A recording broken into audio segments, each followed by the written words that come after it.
दोस्तों गिरी डूडल के इस प्लेटफॉर्म पे आपका बहुत बहुत स्वागत है। आज हम प्रैक्टिस सेट नंबर 5.2 नाइन्थ का स्टार्ट करने जा रहे हैं और बहुत ही अच्छे से पूरा का पूरा प्रैक्टिस सेट हम कवर करेंगे।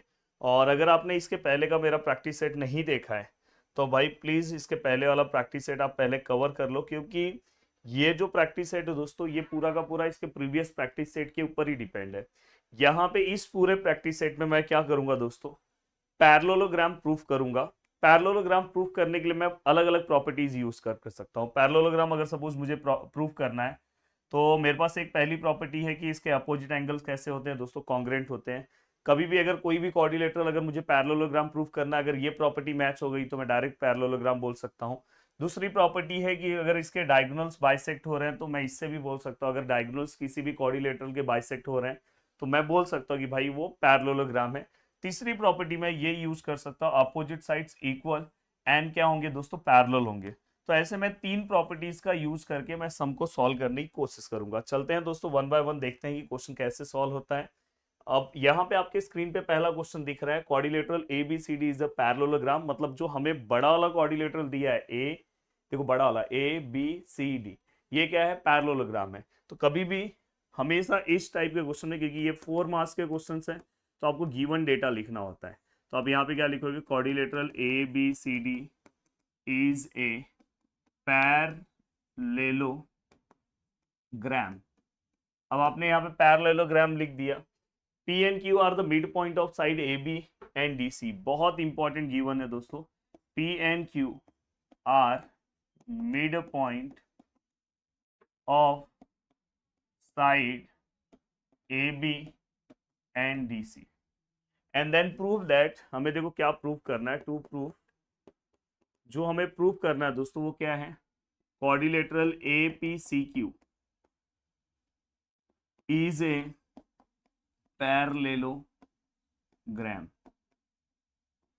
अब मैं वन बाय वन चीजों को स्टार्ट करता हूं। मेरा हमेशा से मैथ्स सॉल्व करने का एक ही तरीका रहा है। मुझे देखो दोस्तों ये बड़ा वाला जो क्वाड्रिलेटरल दिया है ये पैरेललोग्राम है और छोटे वाले को प्रूफ करना है। अब ना तो यहाँ पे मेरे पास एंगल कोई डेटा है, ना तो यहाँ पे अगर मुझे देखो डायगोनल्स कोई डेटा है, तो मैं यहाँ पे अपोजिट साइड का ही हेल्प लेके चीजों को सॉल्व करने की कोशिश करूंगा। मैं हमेशा से आपको जब मैथ्स सॉल्व कराता हूँ तो एक चीज हमेशा बोलता हूँ कि आप हमेशा गिवन से चीजों को स्टार्ट किया करो। देखो गिवन क्या है, quadrilateral A B C D is a parallelogram. ये क्या हो गया दोस्तों, अपना गिवन है। अब ये अपना गिवन है quadrilateral A B C D, बड़ा वाला क्वाड्रिलेटरल। तो ए बी सी डी अगर बड़ा वाला क्वाड्रिलेटरल पैरेललोग्राम है तो उसका ए बी वाला जो साइड है दोस्तों डीसी को क्या होगा, इक्वल होगा। तो मैं यहाँ पे लिखूंगा A B which is equal to, क्या लिखूंगा दोस्तों, डीसी। ये भी आपको समझ में आ गया। चाहिए तो आप इसको इक्वेशन नंबर, और यहाँ पे एक और लिख दो, A B parallel to D C, और ये पूरे को इक्वेशन नंबर फर्स्ट दे दो। और अगर और अच्छे से लिखना है तो ऐसे लिख सकते हो, इसको इक्वेशन नंबर फर्स्ट दे दो और यहाँ पे A B parallel to D C which is equation number second. ये दो मैंने पैरामीटर्स यहाँ पे लिख दिए। अब दोस्तों यहाँ पे एक सबसे इंपॉर्टेंट गिवन दिया है कि P and Q are mid point. दोस्तों देखो सबसे इजी पॉइंट बता रहा हूँ, अगर सपोज ये पी मिड पॉइंट है, मिड पॉइंट का मतलब क्या होता है, ये वाला पार्ट सेम होता है। मतलब अगर समझो ये टू है तो ये भी टू होगा, ये फाइव है तो ये भी फाइव होगा, ये नहा के नहीं आया तो ये भी नहा के नहीं आया। बट यहां पे मुझे किस तरह से लेना है, ऐसे भी हम मिड पॉइंट को ले सकते हैं। सपोज ये पूरा 10 है तो ये कितना हो जाएगा, समझो ये पूरा 10 है तो ये कितना हो जाएगा 5, मिड पॉइंट अगर है तो। ये पूरा 20 है तो ये कितना हो जाएगा 10, ये पूरा 50 है तो ये कितना हो जाएगा 25। तो मिड पॉइंट वाला भी फॉर्मूला मुझे समझ, मतलब मिड पॉइंट यहाँ पे हमें समझ में आ गया। अब दोस्तों देखो यहाँ पे मिड पॉइंट के अकॉर्डिंग तो मैं यहाँ पे क्या लिखूंगा, देखो यहाँ पे मैं एपी लिख रहा हूँ। ये जो एपी है दोस्तों, ये एपी पूरे का क्या होगा, हाफ होगा, क्योंकि मिड पॉइंट है। तो यहाँ पे मैं क्या लिखूंगा, हाफ ऑफ क्या लिखूंगा दोस्तों, ए बी। और नेक्स्ट वन दैट इज, देखो यहाँ पे क्यू मिड पॉइंट है ना, तो मुझे ये पूरा लेना है तो मैं लूंगा क्यू सी, ये नहीं लूंगा। Q C is the mid point of, तो यहाँ पे मैं क्या लिखूंगा दोस्तों, क्यू सी जो है वो हाफ है, किसका हाफ है दोस्तों, किसका हाफ होगा, डीसी का। अब मैं इसको equation number third and equation number fourth दे रहा हूँ और दोनों का मैं रीजन एक साथ लिख रहा हूँ, गिवन या तो आप रीजन ये वाला लाइन लिख सकते हो, क्योंकि मैंने गिवन यहाँ पे लिख दिया इसलिए मैं यहाँ पे डायरेक्ट गिवन लिख रहा हूँ। आप यहाँ पे लिख सकते हो P and Q are the mid point of A B and D C respective. अब यहाँ तक का पार्ट होने के बाद दोस्तों अब मुझे क्या करना है, देखो फर्स्ट देखो, अपना थर्ड देखो, अपना फोर्थ देखो बहुत ही अच्छे से। अगर देखो, अगर आप मेरा अभी आप स्टार्टिंग से अगर मुझसे मैथ्स पढ़ते हो तो मैं हमेशा एक ही रूल बोलता हूँ, ये देखो भाई भाई भाईगिरी सिस्टम से बाहर। देखो भाई भाई भाईगिरी सिस्टम से बाहर, हाफ हाफ भी भाई है सिस्टम से बाहर, और ये दोनों फिर एक दूसरे को इक्वल हो जाएंगे। तो ऐसे भी आप समझ सकते हो। मैं हमेशा क्या करता हूँ कि जो मैक्स में भाई भाई है, भाईगिरी दिखाएंगे सिस्टम से बाहर हो जाएंगे। देखो ए बी पार्टनर हो गए, बाहर हो गए। डीसी और डीसी भाई हो गए, बाहर हो गए। हाफ और हाफ भी भाई हो गए, बाहर हो गए। तो ये दोनों एक दूसरे को क्या हो जाएगा दोस्तों, इक्वल हो जाएगा। बट यहाँ पे मैं चाहता हूँ कि और अगर आपको अलग तरीके से समझना है तो आप ऐसे भी समझ सकते हो दोस्तों। देखो यहाँ पे अगर आप ध्यान से देखोगे ए बी और डी सी एक दूसरे को इक्वल है दोस्तों। देखो ए बी और डी सी एक दूसरे को इक्वल है, तो मतलब ये दोनों भी इक्वल होगा, और ये हाफ भी एक दूसरे को इक्वल है, ये आपको दिखाई दे रहा है। तो मतलब ये वाला रेशो ये वाले रेशो को क्या हो जाएगा दोस्तों, इक्वल हो जाएगा। आप ऐसे भी ले सकते हो। देखो मैं यहाँ पे लिख रहा हूँ from first second and third. First second नहीं, फर्स्ट थर्ड एंड फोर्थ। मैं आप मेरे तरीके से जाओ, सबसे बेस्ट है। फर्स्ट को ध्यान दो, सेकंड को, थर्ड को ध्यान दो, फोर्थ को ध्यान दो। जो दो सेम दिख रहा है वो कैंसिल हो जाएगा। जैसे देखो ए बी कैंसिल हो गया, डी सी कैंसिल हो गया, हाफ हाफ कैंसिल हो गया। तो ये दोनों बचा, ये दोनों आपस में दोस्त हो जाएंगे। दोस्त मतलब एपी जो है किसको इक्वल हो जाएगा दोस्तों, क्यूसी को। और दोस्तों अगर आपको पता होगा कि अगर हमें पैरेललोग्राम प्रूफ करना है तो हमें ये एक चाहिए था, देखो एपी क्यूसी, एक प्रॉपर्टी हमने मैच कर दी। और दोस्तों आपने ये भी पढ़ा है, देखो ये देखो पॉइंट नंबर सेकंड से आपने क्या पढ़ा है। देखो मैं यहाँ पे लिख रहा हूँ फ्रॉम इक्वेशन सेकेंड आपने क्या पढ़ा है दोस्तों, ए बी जो है वो पैरेलल है, किसको पैरेलल है दोस्तों, डीसी को। ये आपने पढ़ा है कि ए बी पैरेलल है, ये पूरा ए बी पैरेलल है डीसी को। अगर समझो पूरा ए बी अगर डीसी को पैरेलल है तो मैं बोल सकता हूँ कि एपी जो है वो क्यूसी को भी पैरेलल है, क्योंकि एपी उसी के ऊपर बैठा है, ये क्यूसी भी इसी के ऊपर बैठा है। तो मैं ऐसा बोल सकता हूँ that is A P parallel to, क्या बोल सकता हूँ दोस्तों, क्यूसी। बस यहाँ पे मुझे क्या लिखना होगा, ए डैश पी डैश बी, मतलब ये एक ही लाइन में है, कोलिनियर है। और यहाँ पे D dash Q dash C, बस ये रीजन मुझे मेंशन करना होगा। और दोस्तों अगर आप यहाँ पे देखोगे, इक्वेशन नंबर 4 तक मैं गया, फिफ्थ और इक्वेशन नंबर 6। अगर आप दोनों ही इक्वेशन को ध्यान से देखोगे तो मैं यहाँ पे लिख सकता हूँ, देखो यहाँ पे from equation fifth and equation 6 AP जो है वो इक्वल है क्यूसी को, और दूसरा क्या है, एपी जो है वो पैरेलल है किससे, क्यूसी से। ये हमें मिल गया यहाँ पे पॉइंट। अब अगर हमें ये पॉइंट यहाँ पे दोस्तों मिल गया तो आप यहाँ पे, अब देखो ये वाला साइड मिल गया, ये साइड इसको क्या हो गया पैरेलल, ये साइड इसको क्या हो गया इक्वल। तो आप यहाँ पे ऐसे भी लिख सकते हो दोस्तों, सिमिलरली। अब दूसरा साइड आपको फाइंड आउट करने की जरूरत नहीं है कभी भी पैरेललोग्राम में। अगर आप ध्यान से देखोगे तो ये देखो, ये वाला आपने बताया तो ये वाला भी बताना होगा, पर वो बताने की जरूरत नहीं है, आप डायरेक्ट लिख सकते हो सिमिलरली। तो यहाँ पे लिखोगे similarly we can proof that जो ए क्यू है, देखो ना ये सामने वाला क्या है ए क्यू, किसको इक्वल होगा दोस्तों, पीसी को। और ए क्यू जो है पैरेलल है, किसको पैरेलल है, पीसी को। तो ये भी आपको समझ में आ गया। और ये चारों पॉइंट के अकॉर्डिंग आप बोल सकते हो therefore the quadrilateral APCQ, APCQ is a parallelogram. और यहाँ पे आप लिख सकते हो in a quadrilateral if pair of opposite sides are equal, या तो कॉन्ग्रेंट भी बोल सकते हो, and parallel then it is called parallelogram. तो ये यहाँ पे मेंशन करोगे। अब चलते हैं दोस्तों नेक्स्ट क्वेश्चन। नेक्स्ट क्वेश्चन बहुत ही सिंपल सा है, बहुत ज्यादा टेंशन नहीं है।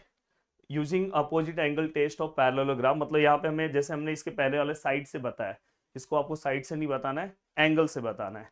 Prove that every rectangle is a parallelogram. अब मतलब मुझे यहाँ पे एक रेक्टेंगल बनाना पड़ेगा। देखो मैंने यहाँ पे एक रेक्टेंगल बनाया, और इन्होंने क्या बोला कि हर एक रेक्टेंगल पैरेललोग्राम होता है। तो ये देखो रेक्टेंगल है, इसका नेमिंग है ए बी सी डी। अब यहाँ पे मैं लिखूंगा गिवन गिवन में लिखूंगा दोस्तों quadrilateral ABCD is a rectangle. Quadrilateral ABCD is a rectangle. ये हो गया। देन यहाँ पे नेक्स्ट हम क्या लिखेंगे, टू प्रूफ। टू प्रूफ में हम क्या लिखेंगे कि यहाँ पे क्या बोला दोस्तों, every rectangle is a parallelogram. मतलब ये क्या है, रेक्टेंगल क्या है, पैरेललोग्राम। फिर मैं लिखूंगा quadrilateral ABCD is a parallelogram. अब next one that is given, sorry to proof, क्योंकि इसमें कोई कंस्ट्रक्शन है नहीं, तो यहाँ पे हम नेक्स्ट वन प्रूफ। अब मुझे प्रूफ करना है, या तो सॉल्यूशन आप लिख सकते हो। हमेशा से अपना एक ही अधिकार रहा है, गिवन से हम सम स्टार्ट करते हैं। तो सबसे पहला पॉइंट ये हमेशा सीख लो, ABCD इज ए रेक्टेंगल। ये आपने यहाँ पे क्या लिख दिया दोस्तों, गिवन। अगर ये रेक्टेंगल है तो रेक्टेंगल की सबसे अच्छी प्रॉपर्टी क्या है, उसके हर एक एंगल 90 के होते हैं। मतलब angle A equal to angle B equal to angle C equal to angle D which is equal to 90। चाहिए तो आप इसका रीजन लिख सकते हो, each angle of rectangle is a right angle, या तो यहाँ पे लिख दो फ्रॉम फर्स्ट। मतलब रेक्टेंगल है इसलिए मैंने लिखा। अब यहाँ पे दोस्तों देखो हमें क्या चाहिए, हमारे हमारे पैरेललोग्राम की क्या प्रॉपर्टी है, opposite angle of a parallelogram और कॉन्ग्रुएंट। मतलब एंगल ए जो है दोस्तों वो किसको इक्वल होगा। चलो मैं इसको मैं इक्वेशन सेकेंड लिखता हूँ, और रीजन के लिए लिखता हूँ फ्रॉम फर्स्ट से मैंने लिखा है। अब यहाँ पे एंगल ए जो है दोस्तों किसको इक्वल होगा, एंगल सी को, दिख भी रहा है। एंगल बी किसको इक्वल होगा दोस्तों, एंगल बी जो है वो इक्वल है किसको, इक्वल है एंगल डी को। और यहाँ पे आप लिखोगे दोस्तों फ्रॉम इक्वेशन नंबर कौन सा आएगा दोस्तों, सेकेंड। अब यहाँ तक की चीजें आपकी अगर कंप्लीट हो गई, ये आपने अगर लिख लिया, तो फाइनली दोस्तों मैं यहाँ पे बोल सकता हूँ therefore quadrilateral ABCD is a parallelogram. बस यहाँ पे आपको एक रीजन मेंशन करना होगा, opposite sides of a given quadrilateral are congruent therefore it is a parallelogram. देखो ना, अपोजिट साइड्स इक्वल है, इक्वल या कॉन्ग्रुएंट दोनों में से कुछ भी लिख सकते हो।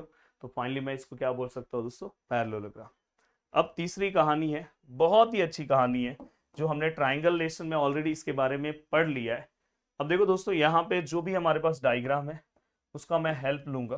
देखो सबसे पहली चीज मुझे किसको प्रूव करना है, देखो मुझे क्या करना है पता है, GEHF इज अ पैरेललोग्राम। मतलब GEHF मतलब मुझे इसको पैरेललोग्राम प्रूव करना है।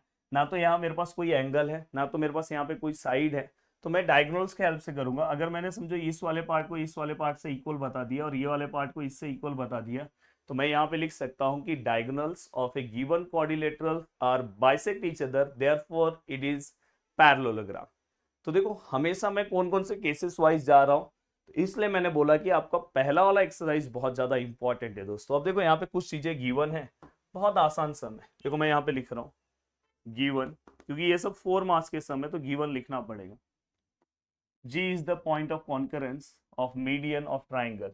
तो देखो बोल रहे हैं कि G जो है पॉइंट ऑफ कॉन्करेंस है मीडियन का पॉइंट है। मतलब आपको समझ में आ गया कि G जो है यहाँ पे सेंट्रॉइड है, और सेंट्रॉइड अगर मैं समझो यहाँ पे एक पॉइंट ले रहा हूँ, यहाँ पे समझो मैं O ले रहा हूँ, तो मैं यहाँ पे लिख रहा हूँ जो मुझे चाहिए दोस्तों, कि मैं यहाँ पे लिख दे रहा हूँ DO, segment DO is a median. देखो दोस्तों यहाँ पे देखो G क्या बोला है, पॉइंट ऑफ कॉन्करेंस है, किसका पॉइंट ऑफ कॉन्करेंस है, मीडियन का। मतलब यहाँ पे सभी मीडियन एक दूसरे को इंटरसेक्ट किए, तो इसलिए ये वाला ही पार्ट क्या हो गया दोस्तों, आपका मीडियन। और आपको पता होना चाहिए मीडियन हमेशा इस पॉइंट को मिड पॉइंट बनाता है। मतलब जहां से मीडियन आया, जैसे ये O पॉइंट है, यहाँ पे E है, और यहाँ पे क्या है दोस्तों, F है। तो ये अगर मीडियन है तो ये वाला और ये वाला एक दूसरे को इक्वल होगा, मिड पॉइंट हो जाएगा। मतलब यहाँ पे EO जो है किसको इक्वल होगा, OF को। तो अब यहाँ पे डायरेक्ट वो तो मैं सम में लिखूंगा, बस मैंने यहाँ पे मीडियन लिख दिया। अब दोस्तों यहाँ पे और क्या लिखना है आपको, take a point H on DZ, वो सब तो लिखा है। सच दैट, ये सबसे इंपॉर्टेंट एक और पॉइंट है कि जो हमारा DZ है वो इक्वल है किसको, इक्वल है GH को। और समथिंग हमें क्या प्रूफ करना है वो भी यहाँ पे लिखा है दोस्तों, proof that quadrilateral GEHF is a parallelogram.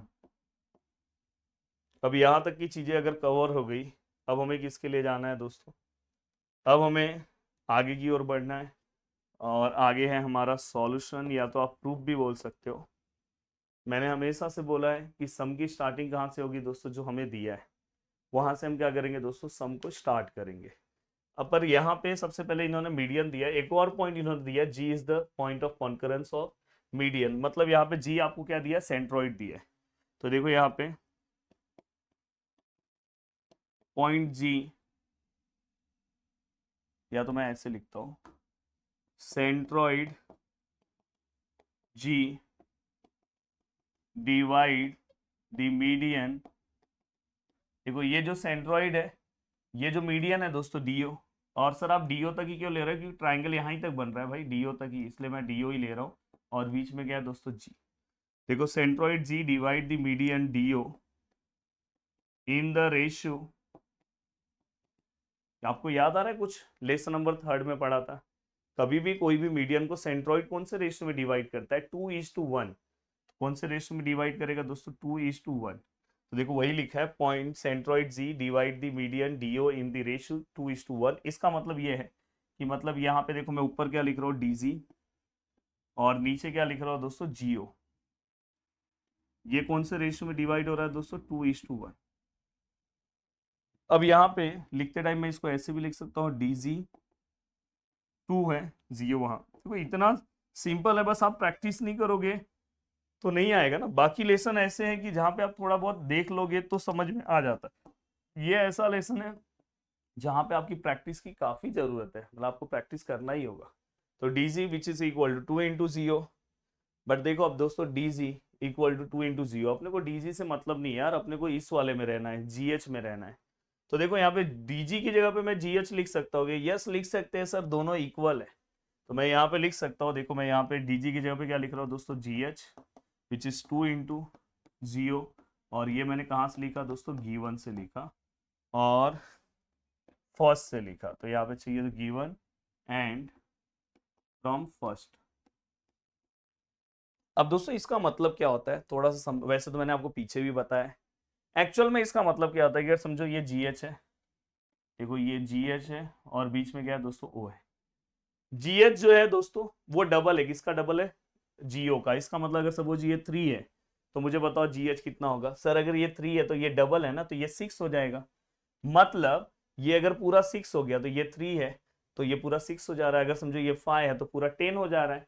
ये अगर 10 है तो पूरा 20 हो जा रहा है। मतलब ये दोनों सेम है। समझ में आ रहा है कि नहीं? ये दोनों क्या होंगे? सेम होंगे ना। जैसे अगर समझो ये 3 है तो पूरा क्या हो जा रहा है? 6, मतलब ये भी 3 है। इससे ये पता चला इस वाले लाइन से कि जो डीएच है वो डबल है। किसका डबल है दोस्तों? जीओ का। इसका मतलब ये है कि जो जीओ है दोस्तों, ये देखो ये दोनों सेम है, जीओ और कौन सेम है दोस्तों? O H. तो ये हमें पता चला। अब हमें ये एक पता चला, मैं इसको इक्वेशन नंबर 2 रख रहा हूं। और एक तो आपके पास है दोस्तों, देखो आपने लिखा है ना, segment DO is a median. ये क्या है? गिवन है। अगर डीओ मीडियन है, मैंने आपको पहले ही बोला कि अगर समझो ये ट्राइंगल है और ओ जो है वो मीडियन है, तो मतलब ये ओ, ये जो डीओ मीडियन है वो मिड पॉइंट हो जाएगा। मतलब यहाँ पे ई है और यहाँ पे एफ है, मतलब ये दोनों सेम हो जाएंगे। मतलब ईओ सेम होगा, किसको सेम होगा दोस्तों? ओ एफ को।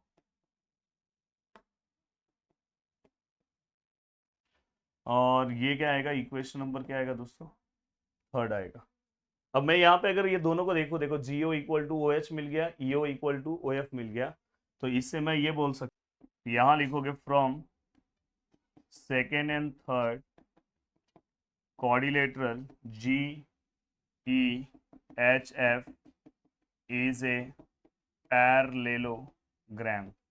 बट यहाँ पे आपको एक रीजन मेंशन करना होगा दोस्तों कि if given quadrilateral both the नहीं diagonals are bisect each other in a quadrilateral, if diagonals are bisect each other then it is a parallelogram। आपको ऐसे एक सिंपल सा लाइन यहाँ पे मेंशन करना होगा एंड उसके अकॉर्डिंग आपको लिखना होगा। अब मैं चलता हूँ दोस्तों आगे की ओर। नेक्स्ट सम, देखो बहुत ही जोरदार सम है ये, और ये सम में अच्छे अच्छों के पसीने छूट जाते हैं। बट मैं बहुत ही सिंपल लैंग्वेज में आपको यहाँ पे सॉल्व कराऊंगा। देखो, prove that the quadrilateral form by the intersection of angle bisector. ये सब एंगल बाइसेक्टर है दोस्तों। And form of of a rectangle, parallelogram is a rectangle, मतलब ये जो बीच में मिल रहा है ये आपको रेक्टेंगल प्रूव करना है। तो देखो मैं यहाँ पे क्या लिखूंगा, सबसे पहले गिवन, यहाँ पे मैं लिखूंगा quadrilateral A B C D is a parallelogram. Parallelogram हमने लिखा, और यहाँ पे हमें क्या प्रूव करना है दोस्तों, जो बीच में रेक्टेंगल है मैं यहाँ पे लिखूंगा quadrilateral P Q R S is a rectangle, quadrilateral P Q R S is a rectangle. अब देखो मैं इसको बहुत ही सिंपल सॉल्यूशन आपको प्रोवाइड करूंगा इसके लिए, बट उसके पहले मैं यहाँ पे कुछ चीजें लिखने वाला हूँ दोस्तों। अब देखो यहाँ पे सबसे पहले मैं सॉल्यूशन से स्टार्ट कर रहा हूँ। पहला पॉइंट तो अपना गिवन होता है A B C D is a parallelogram. ये क्या हो गया दोस्तों अपना गिवन, कि मतलब ए बी सी डी क्या है, अपना पैरेललोग्राम है। अब ए बी सी डी अगर पैरेललोग्राम है दोस्तों, तो आपको एक प्रॉपर्टी तो याद है, एक प्रॉपर्टी आपको याद है दोस्तों, ये ए है और ये बी है। कहीं पे भी आप ये प्रॉपर्टी अप्लाई कर दो कि ये दोनों एंगल का प्लस कितना होगा दोस्तों 180। अब चाहिए तो ये दोनों का भी ले सकते थे, ये दोनों का, नीचे के भी दोनों का ले सकते थे, कोई पे भी अप्लाई करो कोई दिक्कत नहीं है। मैं ये दोनों ले रहा हूँ कि ये दोनों एंगल का प्लस कितना है दोस्तों 180। अगर आपको ये नहीं लेना है सर मेरे को ना ये नीचे वाले एंगल का लेना है, ठीक है हम नीचे वाले एंगल का ले लेते हैं। ये दोनों एंगल का प्लस कितना होगा दोस्तों 180, adjacent angle of a parallelogram और सप्लीमेंट्री, याद होगा आपको। Therefore the angle D plus angle C which is equal to कितना आएगा दोस्तों 180। अब यहाँ पे हम क्या लिखेंगे दोस्तों, adjacent angle of a parallelogram are supplementary. तो आपने यहाँ पे लिख दिया कि सप्लीमेंट्री मतलब दोनों का प्लस कितना है दोस्तों 180, यहाँ पे आपने मेंशन कर दिया। अब देखो दोस्तों यहाँ पे एक बाइसेक्टर वर्ड आया है, एंगल बाइसेक्टर। एंगल बाइसेक्टर मतलब क्या होता है दोस्तों, ये सपोज ये एंगल है, तो ये दोनों का मेजरमेंट क्या होगा, सेम होगा। दोनों का मेजरमेंट सेम होगा, मतलब अगर सपोज ये 90 है तो ये 90 का हाफ होगा, मतलब यहाँ पे हमें हाफ वाली प्रॉपर्टी अप्लाई करना है। इसलिए मैं इस इक्वेशन को ना पहले से ही हाफ से मल्टीप्लाई करके रखता हूँ, क्योंकि मुझे आगे उसका लगेगा। तो देखो मैं क्या कर रहा हूँ, multiply above equation by half, या तो multiply by half throughout ऐसे भी लिख सकते थे। तो यहाँ पे half of angle D, half of angle C, और यहाँ पे देखो 180 डिग्री मल्टीप्लाई बाय हाफ। तो यहाँ पे क्या आएगा दोस्तों, half of angle D half of angle C which is equal to, यहाँ पे क्या आएगा 90। अब ये आपका एक पूरा का पूरा पार्ट हुआ, इसको हम क्या ले सकते हैं दोस्तों, इक्वेशन नंबर फर्स्ट। अब यहाँ पे ये इतनी चीजें होने के बाद अब मैं आपको कुछ चीजें समझाना चाहता हूँ, और वही सबसे ज्यादा इंपॉर्टेंट है।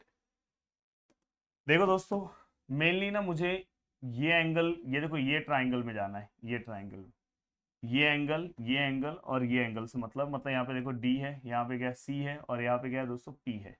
मुझे अगर ये एंगल मैं 90 ला दूं, ये एंगल अगर मैं 90 ला दूं, तो मेरा एक प्रॉपर्टी रेक्टेंगल का क्या हो जाएगा दोस्तों, यहाँ पे प्रूफ हो जाएगा कि ये अगर 90 है तो ये भी सिमिलरली मैं 90 लिखूंगा, ये भी अगर मैंने सबको 90 ला दिया तो मैं रेक्टेंगल प्रूफ कर दूंगा। तो इसलिए मैं ये ट्राइंगल में जा रहा हूँ, और आपको पता होना चाहिए दोस्तों कि एंगल डी पे आपको बोला है कि देखो ये बाइसेक्टर से दिखाई दे रहा है, ये बाइसेक्टर है, तो आपको पता है कि DP is the bisector of angle.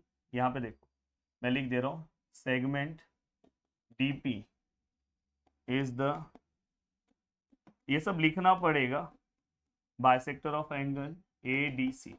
अगर आप ये सब नहीं लिखते हो और आप ये सोचते हो कि आपको पूरे मार्क्स मिले दोस्तों, अभी हो सकता है कि 90 टीचर ने दे दिया है, बट बोर्ड एग्जाम में आपको बहुत बड़ा नुकसान होगा। इसलिए आपको हर पॉइंट लिखना होगा कि ये देखो ये बाइसेक्टर है, डीपी बाइसेक्टर है कौन सा एंगल का, एडीसी। इसका मतलब ये है कि ये दोनों एंगल क्या होंगे दोस्तों, सेम। या तो आप ऐसे भी लिख सकते हो, आपका कौन सा एंगल है, ये अंदर वाला एंगल का नाम क्या है, पीडीसी। आपका एंगल क्या है दोस्तों, पीडीसी, ये आपका एंगल है। ये एंगल क्या होगा दोस्तों, हाफ होगा। किसका हाफ होगा दोस्तों, कौन से एंगल का हाफ होगा, हाफ ऑफ एंगल कौन सा, ए डी सी। कौन सा एंगल का, ए डी सी। एक सेकेंड ना, हाफ ऑफ एंगल ए, बड़े वाले का नाम क्या है, डी। ये आपने यहाँ पे लिख दिया। अब आपको ये यहाँ पे आपको समझ में आ गया कि दोस्तों ये देखो ये जो half of angle A D C है, ये अगर चाहिए तो आप यहाँ पे ना ये फुल नेमिंग में लिखोगे तो अच्छा है, मैं इसको फुल नेमिंग में लिख रहा हूँ, नहीं तो फिर दोनों एंगल डी है ना तो आपको कंफ्यूजन हो सकता है। मैं यहाँ पे इसको ना फुल नेमिंग में लिख दे रहा हूँ। देखो एंगल डी है तो यहाँ पे मैं लिख रहा हूँ हाफ मल्टीप्लाई कर रहा हूँ एंगल डी, मतलब यहाँ पे मैंने कौन सा लिया है, ए डी सी लिया है, तो यहाँ पे मैं लिख रहा हूँ ए डी सी। और यहाँ पे अगर आप ध्यान देने की कोशिश करोगे तो ये जो एंगल है दोस्तों, इसका नाम क्या है, B D B C D, half of angle B C D equal to, यहाँ पे क्या आएगा दोस्तों, हाफ, और यहाँ पे क्या आएगा 180। अब देखो दोस्तों यहाँ पे आप और चेंजेस कर सकते हो, देखो ए डी सी, अगर ये हाफ है, अगर मैं यहाँ पे देखो इसका हाफ ले रहा हूँ तो इसका हाफ कौन सा एंगल आएगा दोस्तों, चलो मैं इतना लिख दे रहा हूँ, चलो मैं इतना ही लिख दे रहा हूँ, हाँ। और इसको ही मैं इक्वेशन नंबर कौन सा ले रहा हूँ दोस्तों, फर्स्ट। उसके बाद वाला पार्ट ना बाद में मैं लिखता हूँ, इतना आपको समझ में है। अब यहाँ पे अगर मैं लिखूँ सेगमेंट, ये वाला भी बाइसेक्टर है दोस्तों, तो यहाँ पे मैं लिखूंगा segment C Q is the bisector of angle B C D. कौन से एंगल का बाइसेक्टर है दोस्तों, बी सी डी।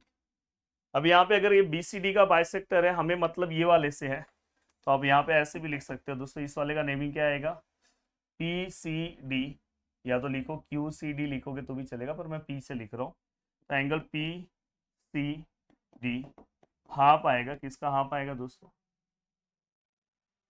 एंगल, इस वाले एंगल का नेमिंग क्या है, बी सी डी का, बी सी डी, ये भी आपका हो गया।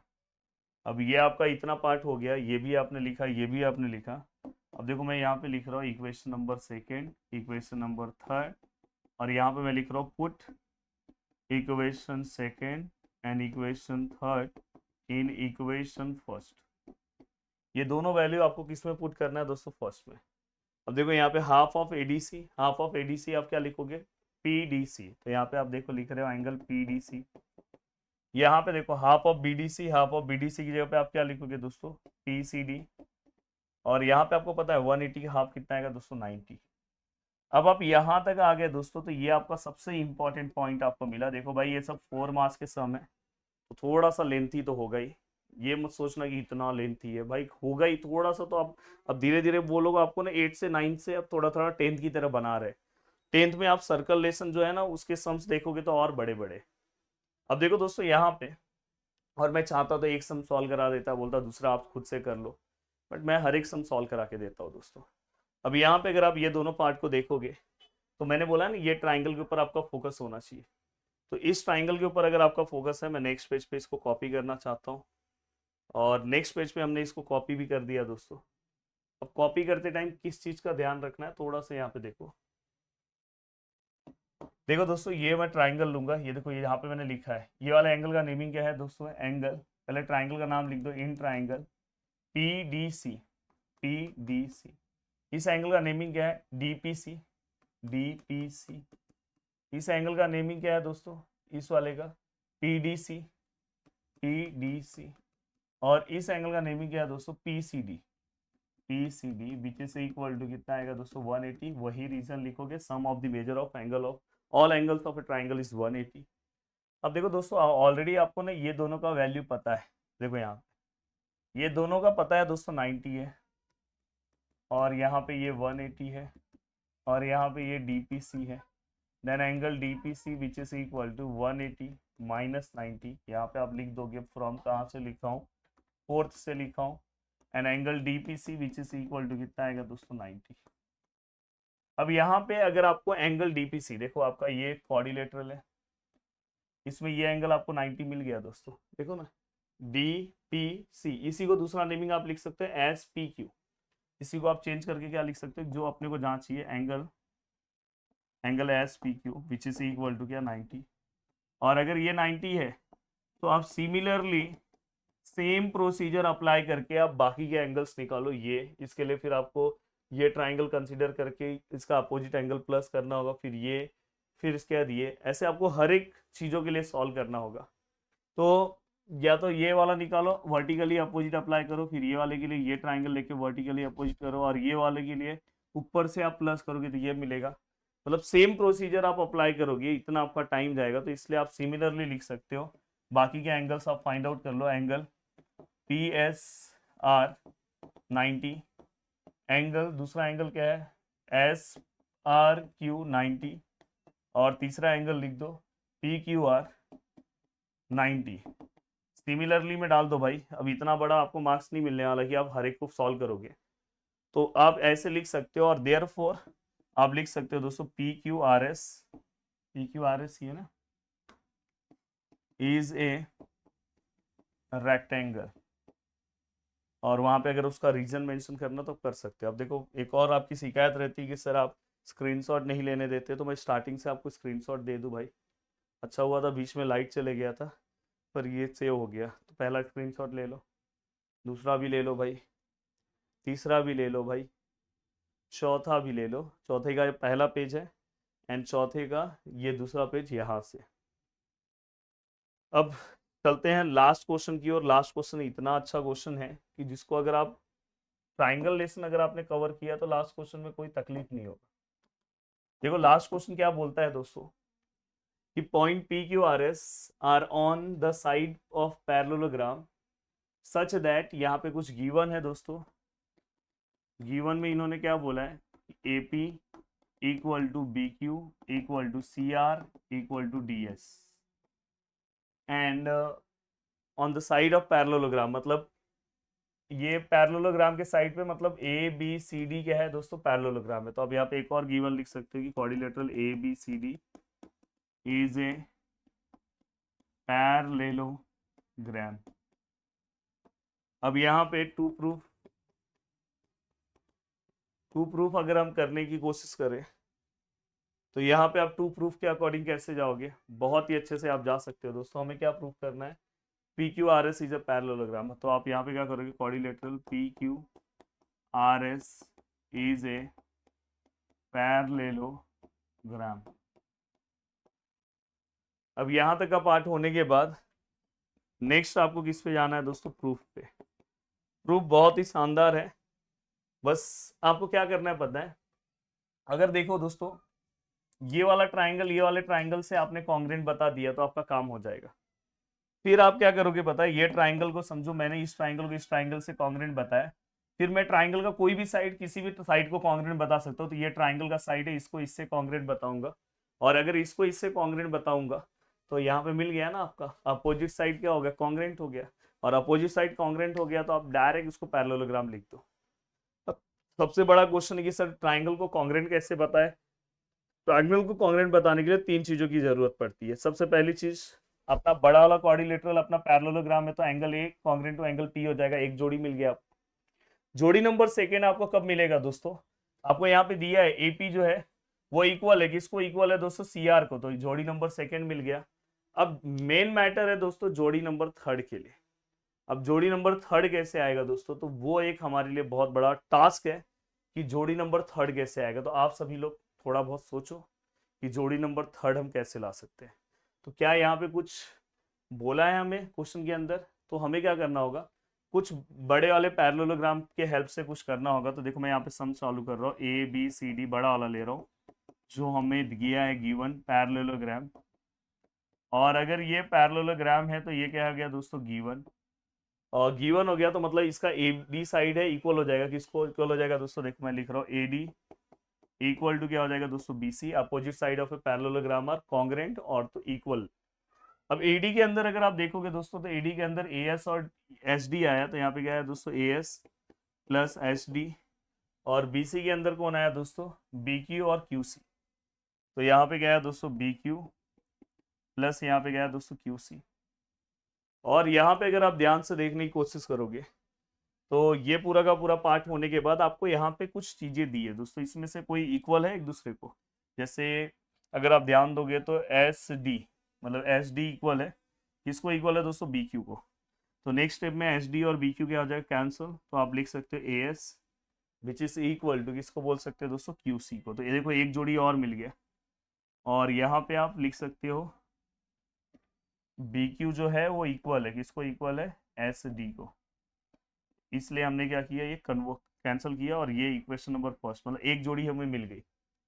जोड़ी नंबर सेकेंड हमें क्या मिलेगा दोस्तों, इसके अकॉर्डिंग ये क्वाड्रिलेटरल पैरेललोग्राम है तो इसके अकॉर्डिंग मैं यहाँ पे लिख दे रहा हूँ कि हमारा जो अपोजिट एंगल है, एंगल ए और एंगल सी कॉन्ग्रेंट होंगे, एंगल ए और एंगल सी इक्वल होंगे। तो ये मैं इसको इक्वेशन नंबर फर्स्ट ले रहा हूँ, इसको सेकंड कर दो, दो जोड़ी हो गई। तीसरी जोड़ी कहाँ से आएगा दोस्तों? तीसरी जोड़ी तो गिवन में है। तो देखो, जो दो ट्राइंगल को आपको कॉन्ग्रेंट बताना उसका नाम लिखो, A P S and triangle R या सी आर क्यू। जोड़ी नंबर फर्स्ट, जोड़ी नंबर सेकेंड, जोड़ी नंबर थर्ड, हमें टोटल 3 जोड़ी चाहिए और 3 जोड़ी के अकॉर्डिंग इसको सॉल्व करना है। यस, जोड़ी number first angle A congruent to angle C, जोड़ी number second A S congruent to Q C. ये हमने कहाँ से लिखा? फ्रॉम फर्स्ट से। ये हमने कहाँ लिखा? फ्रॉम सेकेंड से। अब यहाँ पे तीसरी जोड़ी क्या है? देखो, ए एस जो है ये हो गया क्यू एस से, ये एंगल इस एंगल से कॉन्ग्रेंट हो गया। अब तीसरी जोड़ी कहाँ से मिलेगी यार? तीसरी जोड़ी है सर एपी जो है वो इक्वल है। देखो एपी किसको कॉन्ग्रेंट है दोस्तों? आरसी को या तो सीआर को। तो ये क्या हो गया? गिवन। और ऐसे अगर 3 चीजें आपके पास आ गई तो आपका जो ट्राइंगल है वो क्या हो जाएगा दोस्तों? ट्राइंगल का नाम क्या है दोस्तों? एपी एस कॉन्ग्रेंट हो जाएगा ट्राइंगल सीआर क्यू को। By which test? देखो, ये साइड है, ये साइड है और ये एंगल है, मतलब SAS test, SAS test of congruency. अगर हमारा ट्राइंगल कॉन्ग्रेंट हो गया तो मेरे पास पूरा पावर है, मैं लिख सकता हूँ कि PS जो है दोस्तों, PS वो कॉन्ग्रेंट है, किसको कॉन्ग्रेंट है दोस्तों? QR को। और इसका रीजन आएगा CSCT, corresponding side of congruent triangle. और अगर ये मिल गया, PS इसको मिल गया, तो सिमिलरली हम इसको भी बोल सकते हो। तो आप यहाँ पे लिख दो सिमिलरली। सिमिलरली का खेल बहुत है यहाँ पे। PQ कॉन्ग्रेंट टू आप क्या बोल सकते हो दोस्तों? SR। जैसे ये दो ट्राइंगल के अंदर उसी तरह से बता सकते हो, बट अभी बताने की कोई जरूरत नहीं है। इसी तरह से आप लिख दो क्योंकि 4 मार्क्स का सम आएगा, इतना इनफ है। एंड देयरफॉर यहाँ पे आप लिख सकते हो the quadrilateral PQRS is a parallelogram. तो बहुत ही शानदार, बस यहाँ पे रीजन लिखना, the given quadrilateral if opposite sides are congruent then it is a parallelogram. तो बहुत ही शानदार तरीके से पूरा का पूरा पार्ट हमने सॉल्व कर दिया, A to Z question solve किया। उम्मीद कर रहा हूँ कि हर एक क्वेश्चन आपको बहुत अच्छे से समझा होगा। मिलते हैं दोस्तों नेक्स्ट लेक्चर में। बाय बाय, टेक केयर, जय हिंद दोस्तों।